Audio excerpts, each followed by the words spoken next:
everyone, and welcome to an episode of Munde today. Tej, you're on here, so yeah, remember it's Munde. Please keep it clean. Absolutely. Okay. Yeah, I'm not doubting you. So we got Tej, Afsa, and welcome back, Bas. Bas, how you doing? Yeah, good to be back, boys. Yeah, how are you? Yeah, I can see you smiling. I can see then Villa are doing quite well. Yeah. Yeah, happy days. Yeah, top of the league hopefully tomorrow night. Yeah, 3 points tomorrow, and we're top of the league for at least 24 hours. So, Are you winning it, Bass? Are you winning the title? What are you saying? Of course, mate, it's coming home, isn't it? You just jinxed it now, Bas. You just said that. Oh man, I was rooting for you as well. But yeah, Why hopefully not? Villa be there at the end of May because it won't be us. But yeah, thank you for everybody joining and listening in. I think there's a few things we need to go through. I think there's I think there's been a ruling today which everybody's heard about. So we'll definitely get into the European Super League announcement and things of that nature. But before we do, I think it'll be a miss for us not to cover the Liverpool game. Man United v Liverpool, that went on Sunday. You know what? Absolute fair play. You was the only one who was kind of positive. So none of us got it right. So don't gloat too much, yeah, Absol. But I mean, we did have the best two chances of the game, in my defense. I think we did. What was it? Liverpool had like 36 shots, but I think 30 of them were like outside. The problem is, right? We didn't go there and play to win, so Liverpool couldn't score. How dare us for playing a style of football that doesn't befit them? How disrespectful of Manchester United. See, I think if people don't know, I think Afsal's obviously talking about Van Dijk and his comments post match reaction comments.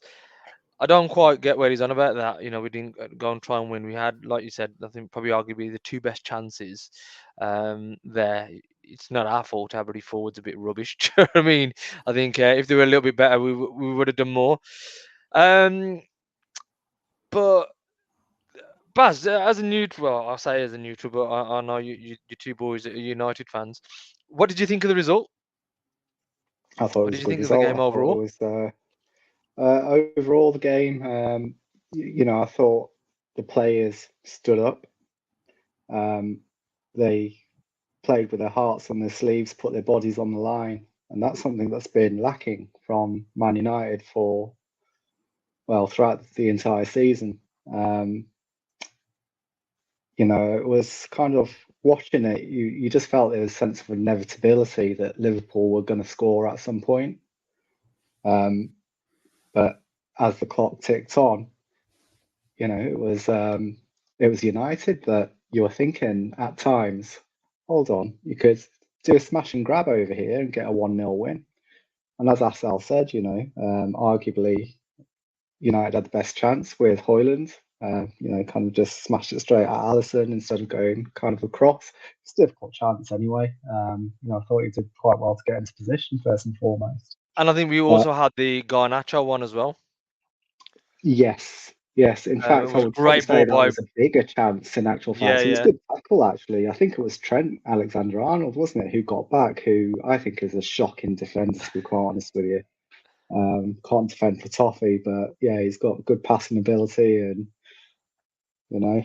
pains me to say it, but yeah, he's probably the best crosser of the football ever since David Beckham. But the tackle that he made, whoa. You can't just drop a statement like that. You can't drop a statement like that. Oh, I've dropped it since now, David Beckham, or better than David Beckham? No, since David Beckham. I wouldn't even say since, man. Beckham is the man. Yeah. Beckham is the man. Do you know what I mean? The things he was. He's not in Beckham's league, but yeah. No, I'm not saying that he is, but his delivery is bang on. No, it is a good. You can't be good with that. Yeah. But yeah, Garnacho was, he just was back to pull the trigger, and he's got back in the nick of time, hasn't he? As Alexander-Arnold, and yeah, could have been a proper smash and grab. But defensively, United were sound. I thought Varane was excellent. Onana, I think, did okay as well. He pulled off a good save. It was a bit dubious with his feet, ironically, but I think he pulled off save.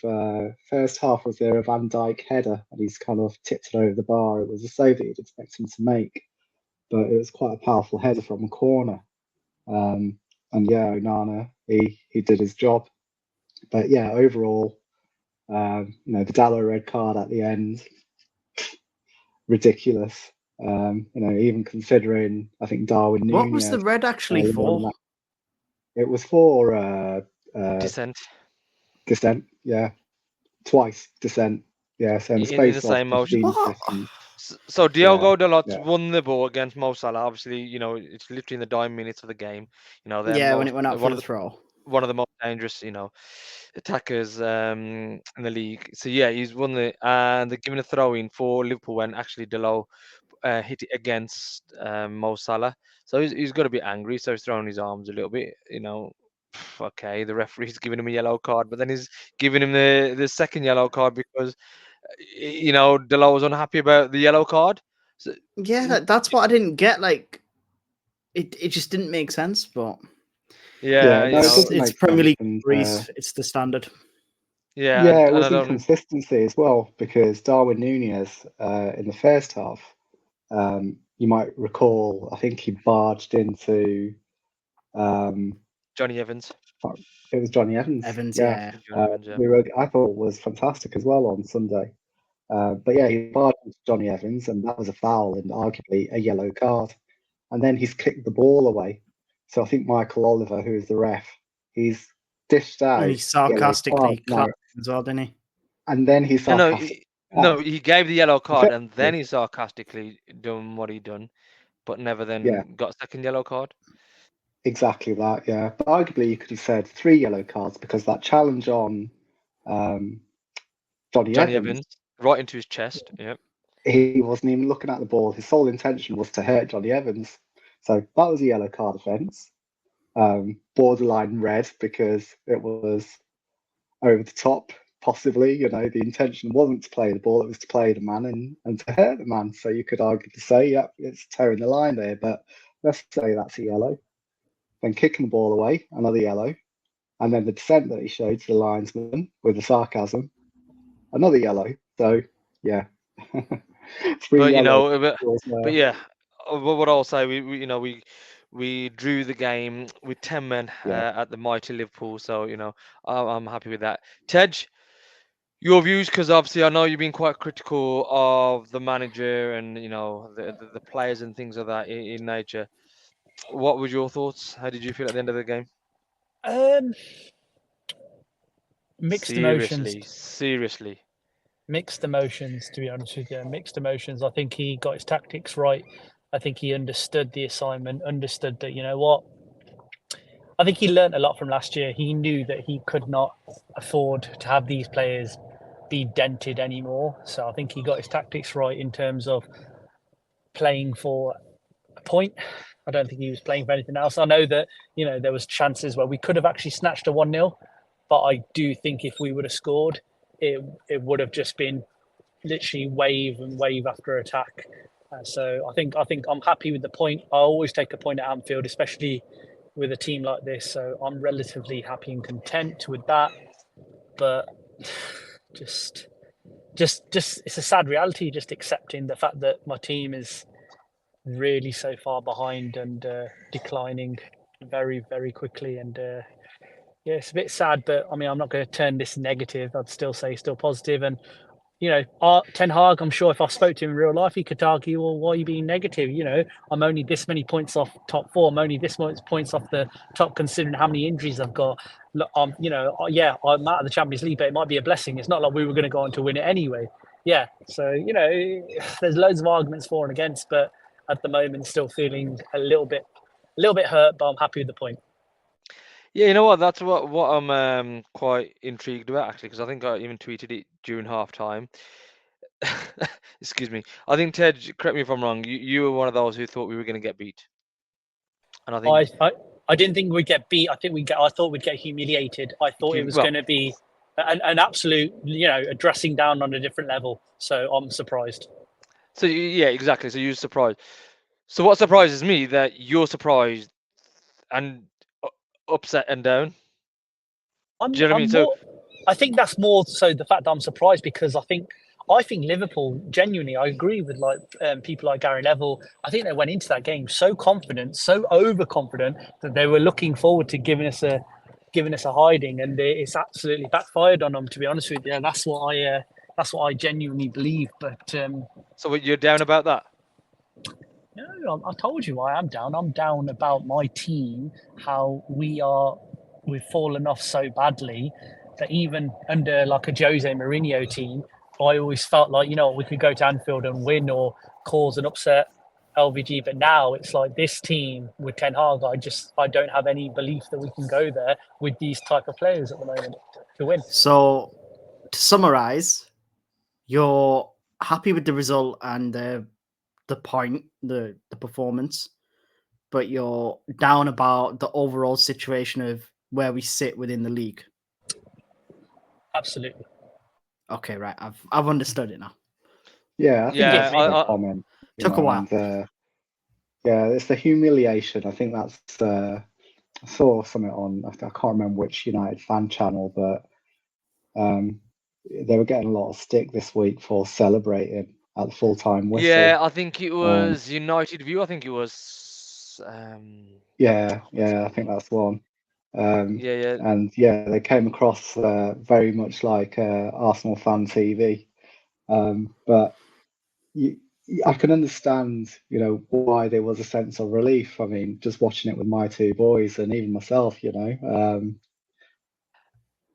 get that, Baz. Don't get me wrong. You avoided humiliation, there was a little fist bump. There's like, yes. But the way they went on, like, yeah. I think I'm in the middle of where he was and flexing and where Ted is.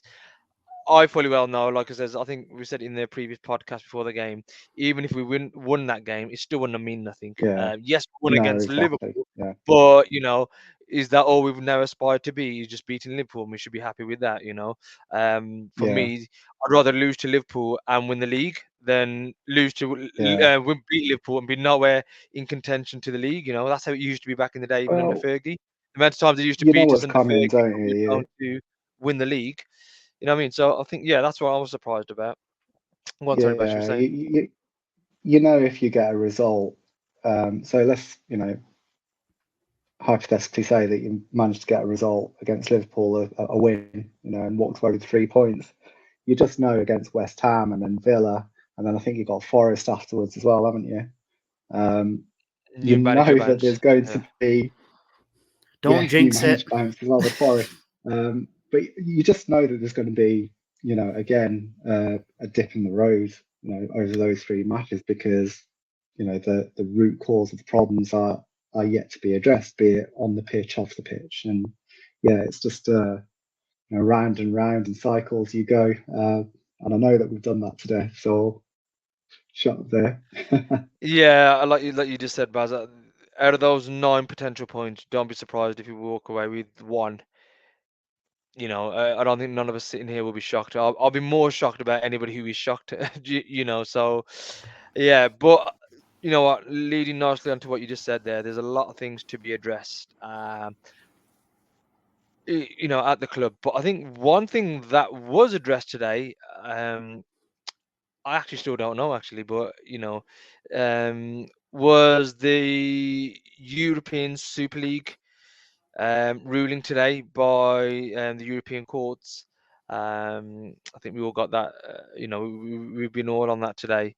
But yeah, I think the decision was that by the European court that UEFA and FIFA aren't able to stop a breakaway league such as the European Super League.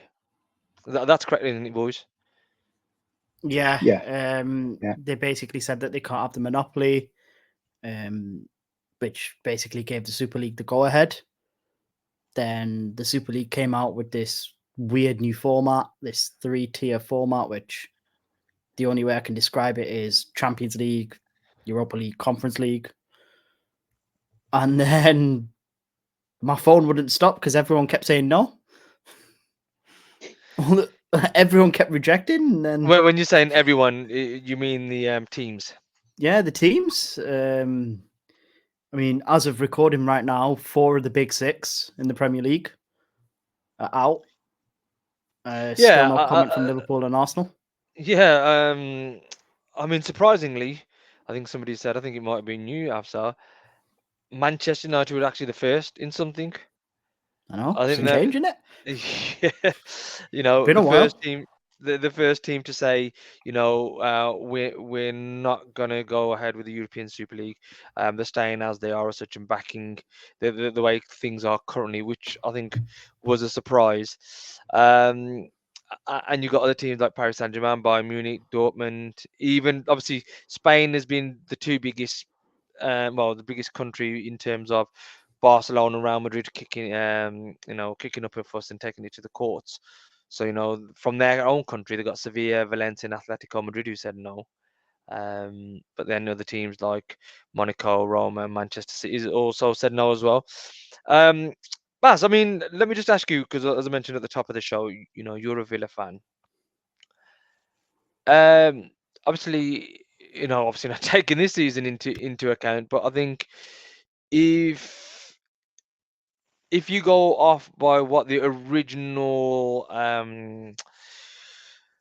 play was by the European Super Leagues, you know, the biggest clubs in Europe, Villa wouldn't have been in the mix, wouldn't have been invited to the European Super League, which is funny enough because a team like Arsenal would have been, and they've never won a European Cup, whereas at least Villa have.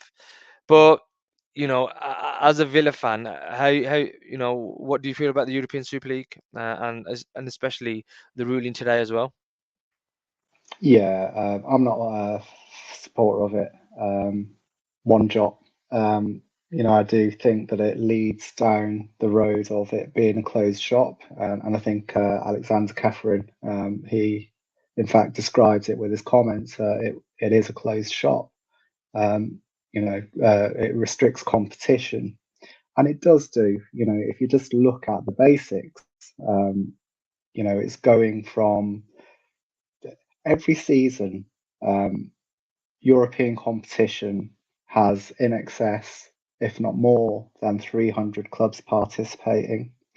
So that's across the Champions League, the Europa League, and the Europa Conference League. But that's also including the qualifiers and preliminaries as well. So in total, you have 300 teams with a chance of playing European football. So you're going from 300 to 64 every season. No And just sorry, qualified because just before I forget, let me just name those. yeah, It's weird what they've named it, Afsal.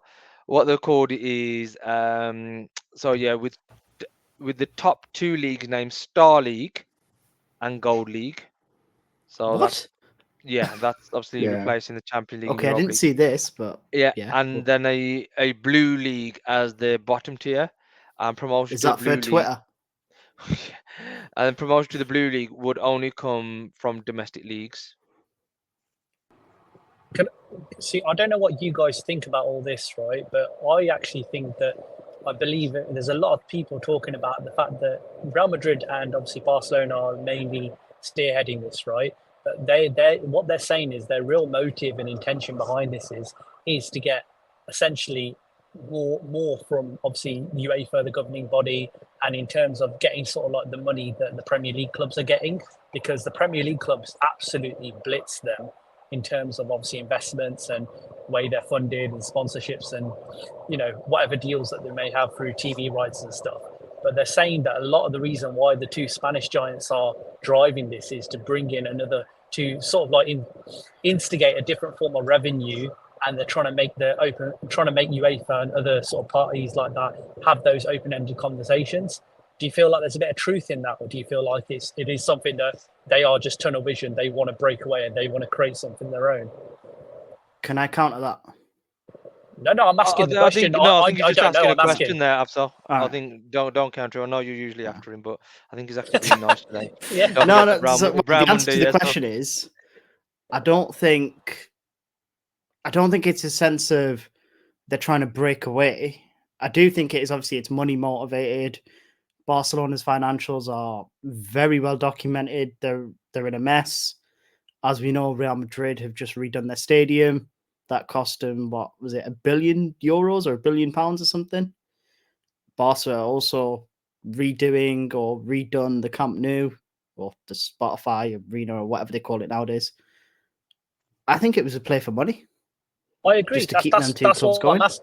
Yeah, and that's what I'm saying. I still think that's all it is. It's a play for money.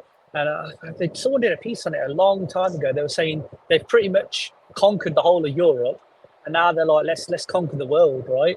And I think the sort of thinking behind the Super League was, and one of the ideas that were thrown out there is if we charge every single person in the world, billions of people, £1 to watch a match, can you imagine how much additional revenue they'd bring in? And it goes back to the money side of it, and it is the sort of greedy side of it. But then I just can't see how it'd work. But I definitely think it will create a new format of some sort to the current one, which it already has, right? The Champions League format is changing next year, right? Not anymore. Yeah. Not officially. Champions League format is. Yeah, it's going from 34 teams to 36, and they're having that league format, aren't they? Where the Swiss League format or something like that. Yeah. Yeah, I thought I saw right. something that said they're not doing it. No, it changes next year, doesn't it? No, it changes next year. Yeah, that is going. That's that where is they're going getting ahead. the. That's why they're saying you can have 5 teams from England potentially in the Champions League next season. Oh, that's still not us. Yeah, and that's based on coefficient as well. So, but going back to but going back to Teddy's comments there, I just want to quickly read this just to kind of hopefully it might answer your question, Ted. Karl-Heinz Rummenigge, the guy at Bayern Munich. These were his comments in terms of the European Super League. He's saying it's not going to go anywhere. English, German, and French teams will never take part. Then Real Madrid and Barcelona can play the tournament by themselves. Serie A would become Serie B, and the Bundesliga the second division. And you'd know why all this to damage the Premier League, which earns more simply because it's better. Especially the Spanish clubs, they wanted to damage it. That's the Premier League, so they invented this tournament. Yeah, oh my God, yeah, I just feel like you just hit the nail on the head there, because it wasn't me. I'm not going to take it. But it's not that I don't necessarily know too much about the damaging of the Premier League and what he's trying to, what he means by whether that's any truth in that, but it's clear as day. It's a motivation for money. It's greed. And it is ridiculous. I mean, come on. I mean, no one told them to get that badly into debt. I mean, I look at Barcelona's situation, I find it absolutely ridiculous, really. I mean, some of the contracts they were offering Messi, the way they went about business, it just they should have had the book thrown at them a long time ago. There is that, though, but I think what everybody is forgetting, and it's quite ironic, actually, Manchester United were the first ones to respond today. Joel Glazer was the co-chairman of setting this up in the first place back in 2021. Wasn't it him and John W. Henry as well? John W. Henry, the big players. FSG. Of course it is, because they know that they can't compete with Man City. That's the reality of it, right? Let's have an open-ended conversation here, boys. They know that they can't compete with Man City and what Man City can do. And now Man City are going to, so we know the way things were going a couple of years ago, no one thought they would ever get charged or have these 115 charges. Everyone just thought, well, even now people still argue that it ain't going to happen, and when it does happen, it's going to be in 2029 or 2030 by the time it's actually gone through, and by then they'll have created some sort of loophole around it, or there'll be some sort of appeal. It's just ridiculous, honestly. And I think the Glazers, Man United, it showed how bad they are, and I think if anything, it just echoed why we need them out even more quickly than normal. I agree with you, Ted. I think it shows how out of touch some owners actually are with football fans and football in general. They just don't understand, the football pyramid, which I think is something that is part of the beautiful game, the beautiful game of football. And Americans, and it's a bit of a generalization here, but American owners, they understand franchise sport. It's how the NFL operates. You look at the IPL in Indian cricket as well. It's closed shop. There's no promotion, relegation. It's the same teams battling it out every single year. And they have, not good. they have literal slice of the cake every single time. They're always going to benefit from it. They're always going to make money from their franchise. There's no kind of representation or success based on merit. I think going back to what Ted was saying in regards to Man City, I don't 100% agree with that. And the reason why that is because obviously Man City were they were bought in. I think they were bought in last minute, don't get me wrong. And back then, people were saying that Man City were actually on the fence. I think they were leaning more towards not being part of it. But I think they, FOMO, fear of missing out, then said, yes, we will be part of it. But I can only talk about our own owners. And like you said before, for Joel Glazer and the Glazer family, it was about money. And what we mean by money, again, boys, correct me if I'm wrong. Once you participated, you got 1.5 billion, I think it was, as an upfront cash. That's 1.5 billion. And what it also did was, as well, the revenues that were gained, they would have to be invested into the infrastructure, so the stadium, the training ground, and things of that nature. So percentages of that would have to be done. And obviously, like Bas just saying as well, because there's no promotion, relegation, you got more piece of the pie, irrespective of where you finished in the league. So for the Glazers, win-win. They didn't have, well, not that they put any money in now, but what's the biggest thing that they gets thrown on them? They don't invest. The stadium is rotting. The training ground. We've all heard what Cristiano Ronaldo said as well. That's what it was for them. They just had something there that they don't have to put their own money in. Other people will put their money in, and they'd get a nice little payout as well. So I think what I've just realised. The 4 quote-unquote figureheads of the Super League are the guy at Barcelona, Florentino Perez at Real Madrid, the Glazer family at Man United, and FSG at Liverpool. Yeah, they were the main ones. They are 2 of the biggest rivalries in football. Yeah. Like, that is a spit in the face to every single fan. Like, you're colluding with the enemy. Yeah. And that's why it was so messed up. But I think the Premier League have made them all. I think all clubs have now signed contracts, right? I could be wrong in this, Baz. You might have to shed some light on it. I think you probably know. But is it true that all the Premier League clubs have now signed an agreement where they cannot break away anyway now, can they? Yeah, I think there's been a few things going on with various other representative associations that exist across Europe. I think there's one called ECA. I can't remember, European Club Association, something along the lines of that. I don't know, Aston Villa were kind of involved in it,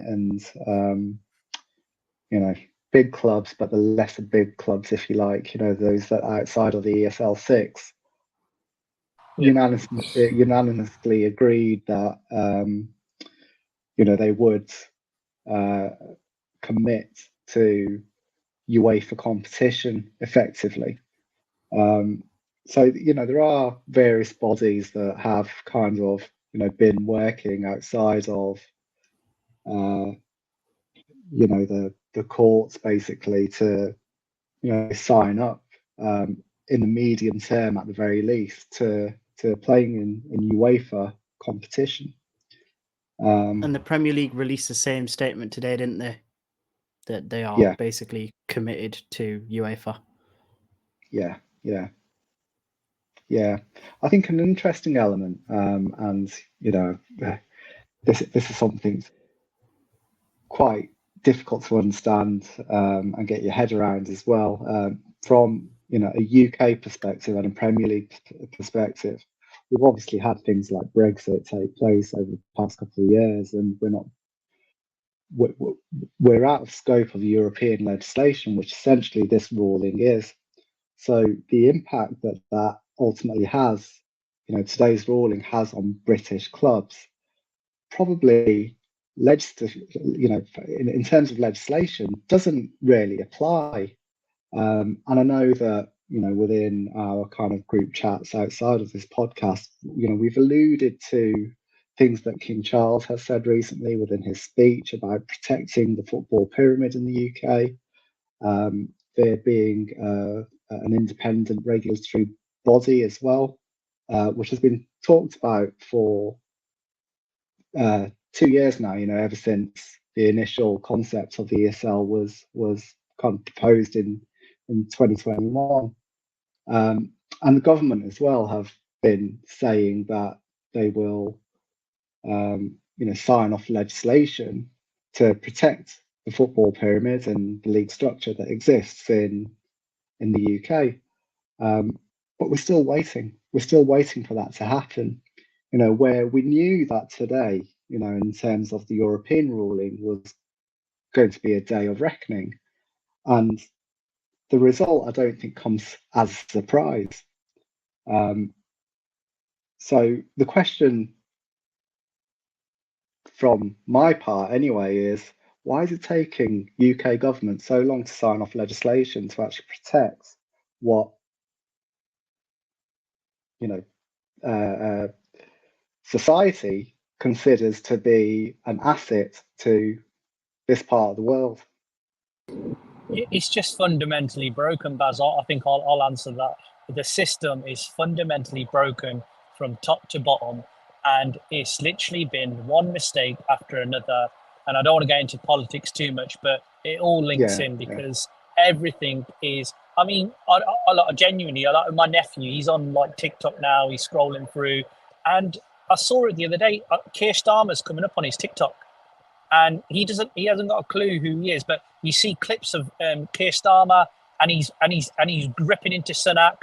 Then you see other clips of like the Tories getting a bashing or whatnot, and I'm thinking it's that's what it is though. Forget people's viewpoints. It's become a comedy show. It's become an absolute joke across the board in terms of UK politics, what it stands for. I mean, how many prime ministers have we had recently? I mean, in the last 4 or 5 years. I mean, not just that alone. You got our prime minister who is a liar, who, he should just belong in the jungle. Really, I mean, he lied to the public throughout the COVID, and I just think it goes back to that point, Baz. It's fundamentally broken from top to bottom, and it's one of the reasons why the UK is such a doom and gloom place at the moment, where a lot of people, if you're doing well, fair play to you, give you a tap on the back. But even those people doing well, they're still making cutbacks. They're still looking at what they're spending because everybody knows somebody who is going through a bit of a hard time at the moment because things are just, excuse my language, but very difficult. Well, I'm not going to use difficult language, but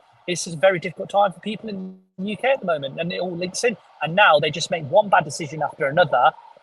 And that's why legislations and stuff like this never get signed off, because the fear of the backlash, fear of the public, and then it becomes right. Let's find some dirt on this person. Let's just out that person. It just gets ridiculous.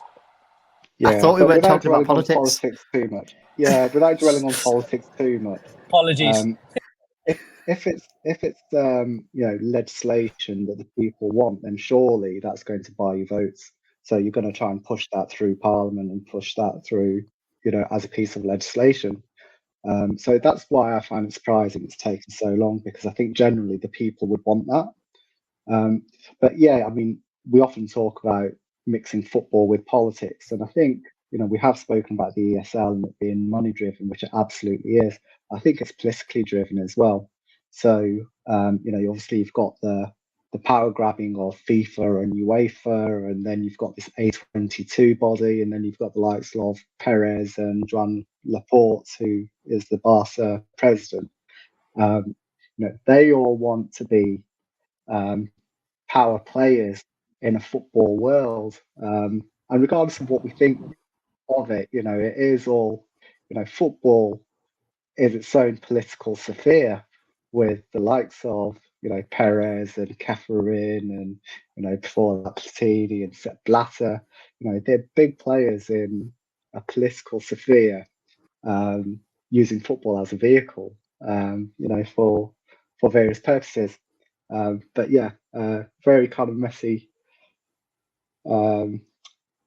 complicated situation, really, isn't it? We just kind of look at it in terms of football competition. The European Cup, the Europa League, Conference League, or even, this new defined ESL 64 3-tier, structure. But yeah, there's a lot else at play, unfortunately.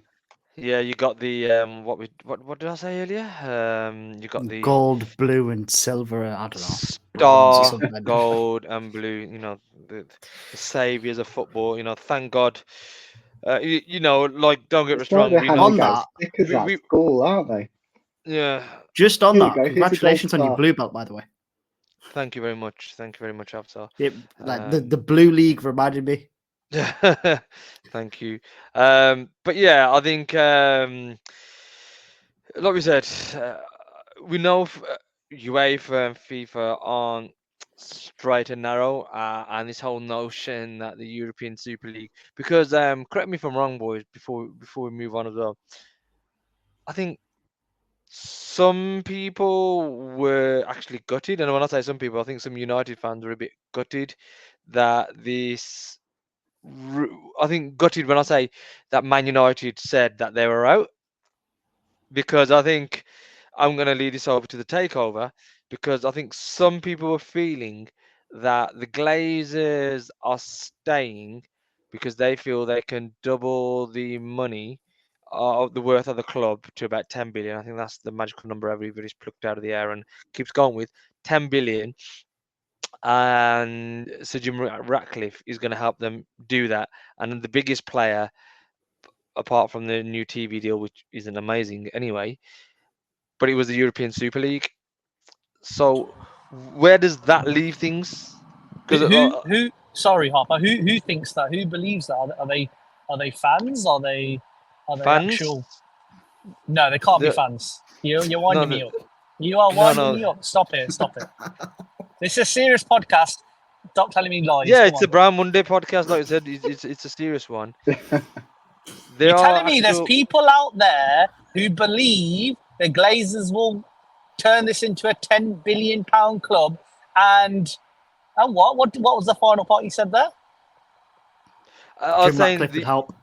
the Jim Ratcliffe would help, and they said that the European Super League would play a massive part in them achieving that goal. There's optimism, then there's pure delusion. I tell you what, there's optimism, then there's pure delusion. That's me putting it nicely. And by the way, people, this is Ted, who never goes on Spaces or Twitter or anything like that. So he's not been influenced by anybody. So it's just getting silly now. This Sir Jim guy just needs to just just nicely go back to your French club, or go do your cycling, or whatever you do. I have no opinion on the guy. I've never heard anything good, bad, or anything. Just he ain't taking over our club. That's it. It's all a lie. And the sooner people understand that lie, the better it is. And I'm not sitting here saying I'm in the know because of my Tyler friend. Yeah, I'm just saying in general, I don't know who's taking over this club, but I cannot see it being a man taken over for 25% stake. I think it's ludicrous. It's ludicrous. I might as well create a rumor that that what's that Indian billionaire called, the Harpal, Mukesh Ambani. Yeah, we could just start our own little thing. We know, between us all, we know a few thousand people. I'm sure we could all get them to start tweeting that and then make it believe it. It's the world we live in. It's just, honestly, it's crazy, mate. It's crazy. I don't know what sort of people. yeah, We'll just get Banksy to tweet it out. Yeah, Do you know what I mean? I think. Well, Bas, like I says, I'll come back onto that, Tej. So please remind me on that as well. But like I says, I think people out there genuinely were gutted, weren't they? Yeah, there was some. Is gutted the right word, or they were disappointed, or? I was feeling that. I was on a space earlier, and there were some that were saying quite positive things about this new ESL proposal, which I was quite surprised at. And there was a lot of hypothetical things that were mentioned because even now, I think there's a lot of unknowns, even to the extent of who would actually be the inaugural clubs that played in that first competition, because I think that's quite key and quite important. But, in terms of just the general, qualification and how that would work and the implications of it, I think there was a lot of things that weren't quite understood. And even in terms of the finances as well, the revenue, that, and prize money, because ultimately the way that I see it anyway is that,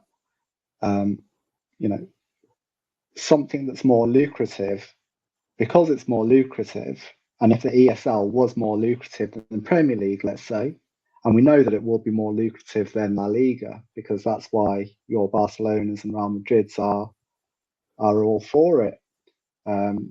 But if the ESL was more lucrative than the Premier League, then clubs would prioritise the ESL over domestic competition, and domestically, your clubs would suffer. You could potentially end up in a scenario whereby Manchester United were playing in the Star division of the ESL, but finished 10th in the Premier League. But because they finished 4th in the Star League, they'd be playing in the Star League again next season. But on merit, with regards to league performance, they're only the 10th best team in England. So they shouldn't really deserve to play in the top European competition.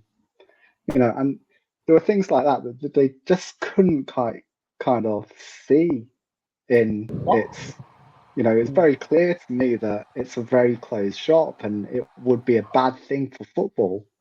But on Spaces, I was quite surprised that I was hearing a bit of support for this ESL.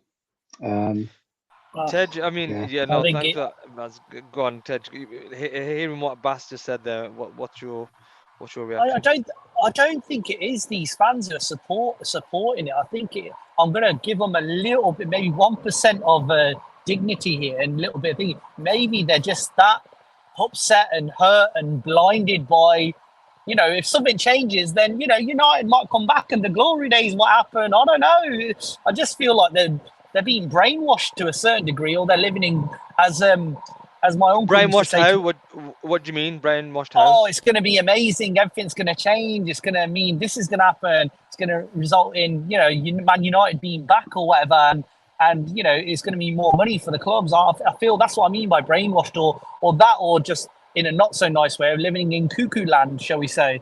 It's just, it's a bit of a silly conversation, really. And I'm glad it'll be all over, and even though the Court of European, I'm sure Afsar will correct me now, the European Court of whoever they were, they ruled that they said that, whatever it is, forgive me, it's been a long week. I don't know the name of it myself, bro. Yeah, they've said, it was done all lawfully, and there was things that could have been done a bit more, ethically correct, but who cares, man? Who cares? Just let Real Madrid, Barcelona go back to their little La Liga, which they will. They'll probably take on another 50 different sponsorship deals and sell themselves like they already have, just to gain a little bit more revenue. Do you know what though, Tej? I do feel we're all fans of football, and if La Liga's on, I will watch it. 100%. Exactly. Be it Getafe, Atletico Madrid, Sevilla, Villarreal, Valencia, you'd watch their games, wouldn't you? Because you love football and you love the concept of Baz, I football, can't tell you. I can't tell you enough, Baz. I can't tell you enough. Every Saturday and Sunday, I used to love nothing more than, not every Saturday, but every other day, you'd know that there'd be a Barcelona would be playing, and you know what? This is why I can safely say that, I got to watch Messi for years, not just in the Champions League. I got to watch him week in, week out playing for Barcelona, and I got to see Cristiano Ronaldo at Real Madrid when he was absolutely phenomenal there as well. And I was watching, all these great Spanish teams each week play, and I loved it. And I loved the fact that, you know what, it was one of them things where I was a family in particular. We were very late to get Sky Sports, so for me, I used to go to my mate's house on a Saturday, Sunday just to catch the Spanish games, because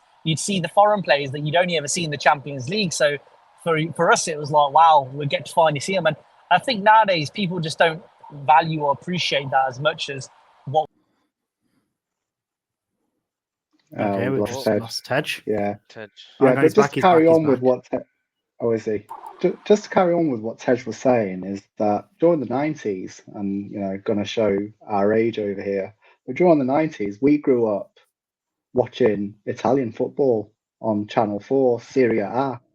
That was something that you would switch on a Sunday, and you Del would Piero. be seeing it. Del Piero, George Weah. You watch it. Paul Gascoigne, David Platt. Had made that move over from from the English league Arsenal to to Lazio. Serie A. Was it Arsenal? Yeah. So yeah, it was something that kind of made you appreciate that football is just not, England and the Scottish SPL. There's football that exists across. It's a global sport. It is a global sport, and we want to see it grow globally. We want to see our clubs grow globally, and we don't want to see other leagues suffer. Because as football fans, we love La Liga, we love the Bundesliga, we love Serie A. Maybe not so much the French league, because it's a bit of a close competition, isn't it? And PSG are just up ahead, and then obviously you've got Nice, who are having a good season under Mr. Ratcliffe, or should I refer to him as Sir? But yeah, so some leagues are better than others naturally, but ultimately, league football is it's a thing of beauty. It is. It's something that has existed for But Baz, if you think to yourself, 120 years, and but Baz, if you think to yourself, 10 years ago, well, maybe a bit longer than 10 years ago, Real Madrid and Barcelona weren't just better than all the other teams. They were significantly better than a lot of the clubs, the Premier League clubs, all of them. I mean, the humiliation that United got in those Champions League finals speaks volumes for it as well. And you know what? They were fundamentally, even when Ferguson was in charge, they were a better team than Man United. They outplayed us. They beat us off the park, and the way they were playing football was just amazing. And so it can change, but I personally would love to see Spanish football week in, week out, back on the telly, being able to watch La Liga. I can't remember the guy's name now. He was a brilliant commentator. He used to commentate on the Spanish games, Barcelona Saturday night. One of you guys remember the name. And then he used to do the Sunday morning show as well. A British guy, but he used to have this little twang on his voice as well. I can't remember his name now, but it was really good, really fun. I used to love it. Like you said, maybe I'm feeling a bit nostalgic because I'm a little bit depressed at the state of my football club at the moment. So yeah, and excuse me, like I said, I just want to move on to about the takeover quickly before we do finish off as well. And I think somebody will correct me if I'm wrong. Last season, I think I'm not too sure about the Champions League final, so somebody will have to correct me. But the most watched European game last season was, who can guess? it was the World Cup, wasn't it? That was the World Cup final, wasn't it? European game. Oh, my apologies. Sorry. United Barca Europa League. Yep. Yeah. And that was in the quarters, was it? Was it in the quarters or around the 16? I can't remember what it was. That was the playoff. It was the round of playoff. 16, wasn't the it? Last Euro round of playoff. 16, yeah. Yeah, round of 16. So it just goes to show Man United will still pull in the crowds. Obviously, Barcelona will take part of that as well. But yeah, if there's no European Super League with Manchester United in there, is there a European Super League? Like I says, Man United, I think somebody was saying on Spaces, Man United and Liverpool pull in the most figures combined for the three top leagues, the other three top leagues. I can't remember that. But anyway, it's the likes of Man United who bring in the figures, bums on seats or eyes on TVs to watch these games. But like I was saying, boys, just wrapping it up. What does this mean for the takeover of Manchester United? Like I said earlier, Tej, the people there that really want Sir Jim Ratcliffe.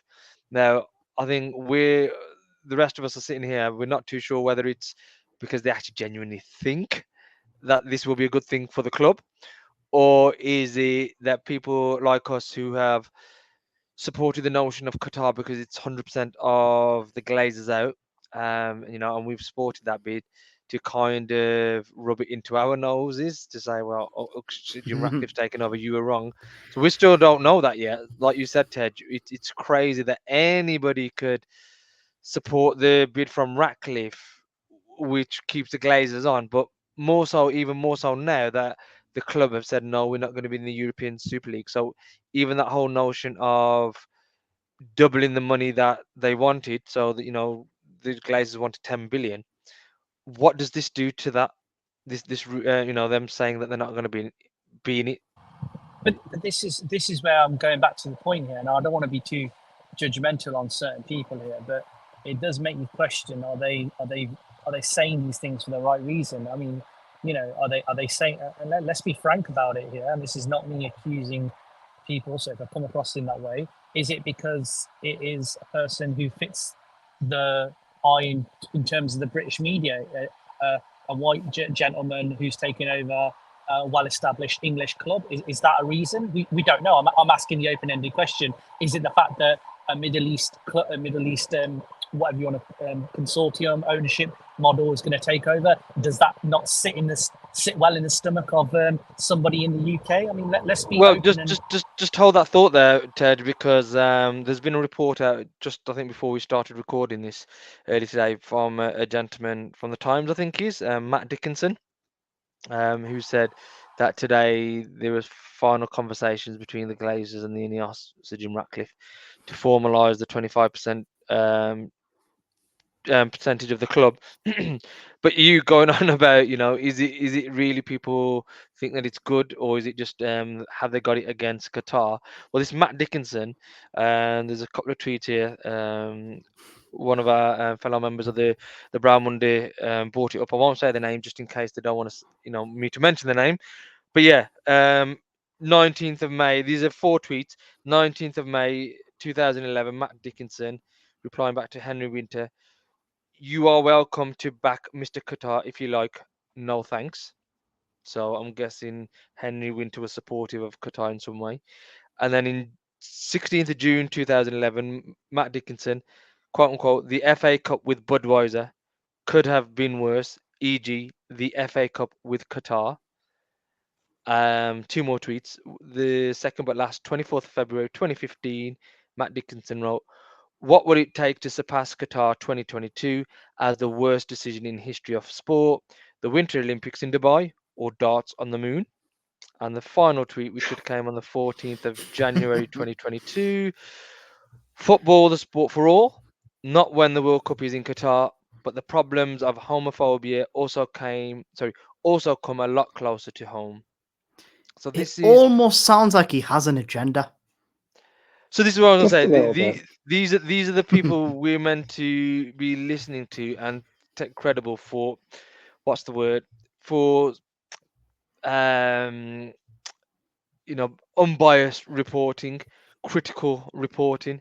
I think most of us here have been to university, and when you do a report or a thesis, or you handed any work, it's meant to be critical. So you look at both sides, you get it balanced. As a reporter, that's from what I've always thought it would be. It would be balanced, but it's anything but. What would you boys say? What's your thoughts on that? Yeah, I'll let no, I you go agree. first. Yeah, thanks, Marcel. And I think I'll maybe save it for another day.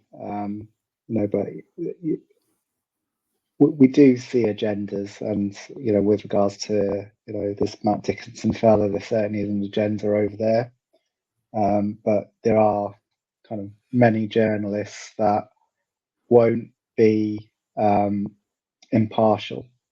They won't hear arguments from both sides. and it's very much sort of one-sided. And Twitter as well, you know, with its character limits, is designed in a way for, you know, that creates sensationalism.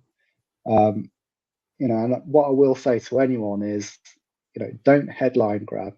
Always go and do a bit of research. Always lift off the cover, scratch beneath the surface, and seek the truth. You know, seek a bit of impartiality, seek a bit of balance, and see it from both sides, and then come up with your own rational judgments. But this is the problem, Baz, in society, though, isn't it? No one wants to make a statement, and because they're afraid to be called out on it. I mean, no, it's human nature as well, Ted. You know, we consume a lot of information all the time, and you know, human beings, you know, we naturally can believe it. Yeah, become lazy, you know, and we'll just kind of consume a headline, a notification that drops on our phone, a ticker bar at the bottom of our television, and we'll take that in, and you know, we'll kind of interpret it in whatever way we want to interpret it. But Baz, I've got to ask the question. I've got to say, because I feel like you've been very kind there with your words, you've articulated yourself in a very professional way. But I have to say, I mean, I'm just going to put it out there. I feel like some of those indirect discriminations, those agendas, are people, are individuals with a different type of, something doesn't settle with them because of the type of people who may take over and what they want to take over.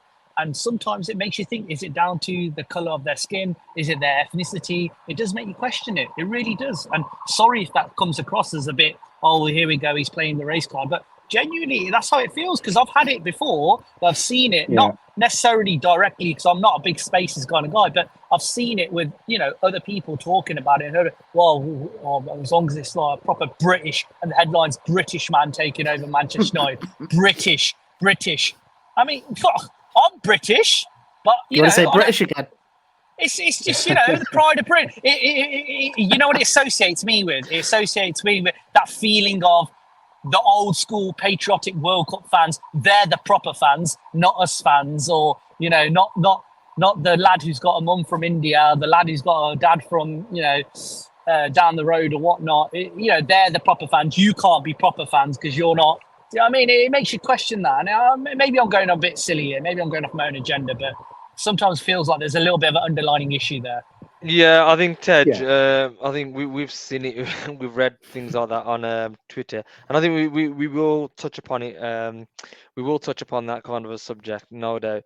But like I said, boys, just before wrapping this up, I don't think nobody's actually. One thing very quickly, Harps, with regards go on, Baz. to the ESL story. What really surprised, and related to the Manchester United takeover as well. So what really surprised me was the speed at which Manchester United released their statement, how quickly they distanced themselves from this new notion. And that, I think, well, you could read into it in many different ways and look at it from several different angles. But with Manchester United's future being up in the air at this moment in time, why would they be so forthright in setting the record straight and being the first club? Because I think they were the first club, not only in England, but across Europe as well, to come out with a statement. It was very, very quickly. So, the news broke, and then literally within 10, 20 minutes, Manchester United are releasing their statement. Bang. Under a Glazer ownership. I don't think it was even that long. Fast, do you know what I mean? I don't think it was even 10, 20 minutes. I can I'll piggyback off the back of that, because that was sort of related to what I was going to say. Again, I was very surprised at Man United's response, because, again, we all know the Glazers love a quick cash grab, and this is what the ESL was meant to be. But you mentioned the ECA, or whatever that organization's called, and the head of that is, correct me if I'm wrong, Nasser Al-Khalifi. Correct. CEO/owner of PSG, right? And he just so happens to be Qatari. They wanted nothing to do with the Super League last time. They said no this time. Man United are out. Yeah. I'm just connecting some dots. Look, I know you boys love being conspiracies, and I'm gonna be that mediator in the middle. There's also a school of thought, obviously, knowing what you said, Baz, earlier about what's the word, an independent regulator that the government are meant to pass off, which hasn't still come yet. But there's a school of thought. Well, they've all signed the Premier League signatures to say they won't form their own league anyway, so they might as well just quash it because they can't break away anyway. Because if they do break away, they won't participate in the Premier League. I still think it happens. What, the Super League? Yep. And I think it won't be a European Super League. It probably a few years down the line. There's a slightly rich dude over in the Middle East. I think it'll be the PIF Super League. I think MBS will do it. No, that's quite surprising you say that, but and I know our friend Kevin Solokal on Sky Sports News gets a lot of flack. But I was watching him earlier, and he was discussing the possibility of Saudi Arabia and PIF being in favour of the ESL, or funding it in some sort of way, or being involved in some sort of way. And looking at it from their sports project perspective, and their sports vision of 2030 that some might be aware of, but ultimately that centres around the World Cup being held in Saudi Arabia in 2034. 34, And it's yeah. about building a sports economy, basically. It's diversifying Saudi so they aren't overly reliant on petrochemicals, and they're able to explore other markets such as sport. But sport, as we know, has a lot of positive socio-economic impacts as well, which would benefit Saudi Arabia as a country. And I think that's where their priorities lie at this moment in time. Is to benefit themselves, host things like the World Cup and these events, but also not upset the apple cart.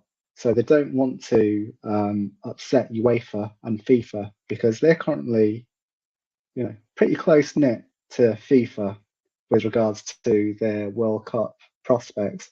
So I don't think PIF would be, and based on what Kevin Solokal was saying, which kind of made sense to me, I don't think that would be the road that PIF want to go down at this moment in time. Yeah, Because like I of their said, relationship with FIFA. I think, like Afsal says, I think don't be surprised if there's a reform of something. It definitely won't be as it stands now. It might be something that UEFA or FIFA. I think it'd be more likely FIFA who will give their sign off on it, on something that will include Saudi Arabia clubs and other teams from Europe, to make this big league. But just before we do finish off, boys, just score predictions. I'm going to start with you, Bass, because I want to end up with Man United. Villa, who have they got? They got Sheffield United tomorrow, haven't they? Sheffield United tomorrow, a win and we go top. You guys know that I don't do score predictions. I'm superstitious. No, I won't get one you to do on Villa. But Tej, you were still with us, yeah? Yep. I'll do one for I United, know. but yeah. Yeah, no, I will do. As I said, I'll end it on that there. But I think you've got a bet with some of the boys, haven't you? In one of the other groups, that is it. Arsenal going to win the league? I haven't got a bet with any of the boys. I've just got one with my good friend Gurpreet, who Yeah. I sillily, naively thought that Man United, what was it? Miracles can happen. I said that Man they would United with what? Sorry, I didn't hear that. You broke. finish above Liverpool. I said that they would finish above Liverpool. And Oh, okay. okay, yeah. No, Now, Clip that. Yeah, so it is what it is. I probably it's already lost, but it is what it is. But in terms of United score predictions, very tough game against West Ham. But I watched the way West Ham capitulated against Liverpool, so I do think a couple of early goals could really, really take a lot of pressure off Ten Hag. And then we've got Villa at Boxing Day. Our tails will be up. So yeah, we're literally a week and a half away from 6 points, which will make a significant difference in that table. And I do think we beat Villa at home. I don't know what it is, Baz, and you might quote me. I just think United at home, Boxing Day, we always. I think the last time we didn't get a result, I'll have to pull up the stats. You're talking well over many years ago, many years ago, long it was only time. 2 years ago. It was when Bruno moonballed it, and Emi Martinez did his little jig in front of the Stretford end. Beautiful. No, but that weren't Boxing Day, was it? It weren't Boxing Day, was it? Oh, that wasn't Boxing Day, no. No. What I'm saying is, Man United don't lose on Boxing Day. They don't lose on Boxing Day. Right, okay. Yeah, I've got you. I've got you. Munde, I can't even swear at you, man. Well, Ten Hag's broken a lot of records this year, hasn't he? So, thanks for that. I'm quite the realist, so we've got plenty of time to lose to West Ham this week anyway, so it's all good. Yeah, Afzal, what do you reckon?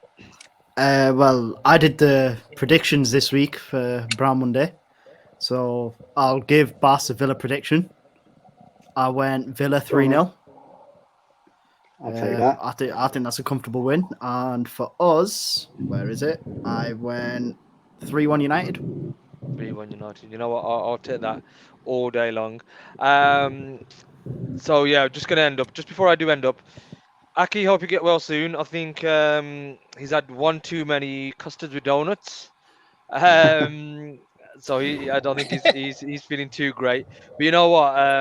We've had some great feedback, especially from our Discord group. So thank you for all the participants in that.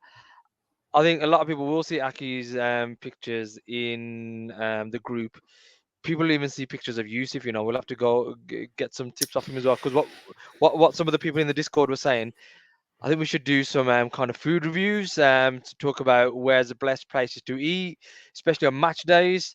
Tej, I'll get your point of view on that as well, especially a point or two. I know you'll have that lockdown. Absolutely. Where to have them.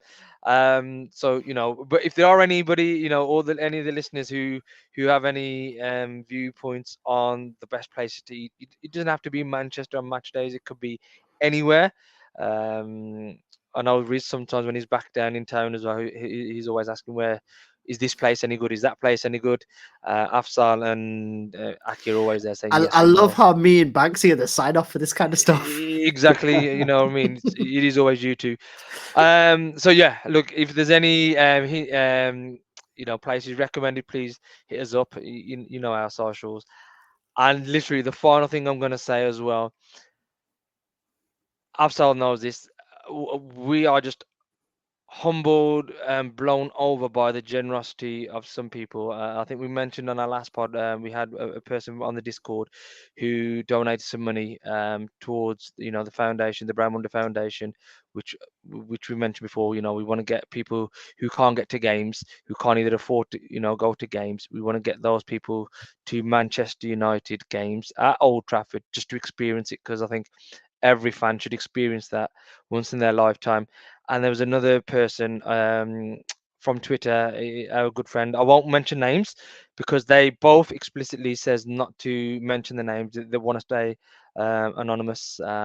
So again, like I says, with all these things that are happening on in the world, political, football, all the twos and fro's that we get as Brown Monday, even today, I think Afzal, people were saying when Sir Jim Ratcliffe comes, you boys, it's going to be the end of Brown Monday, all these kind of things, which just makes us laugh, because I think everybody can see what we're here for, what we're trying to do, and I don't think we need to reiterate it, because I think everybody knows our story by now. But what I was trying to say was that there are still some genuine people out there, and that what's the word I'm looking for?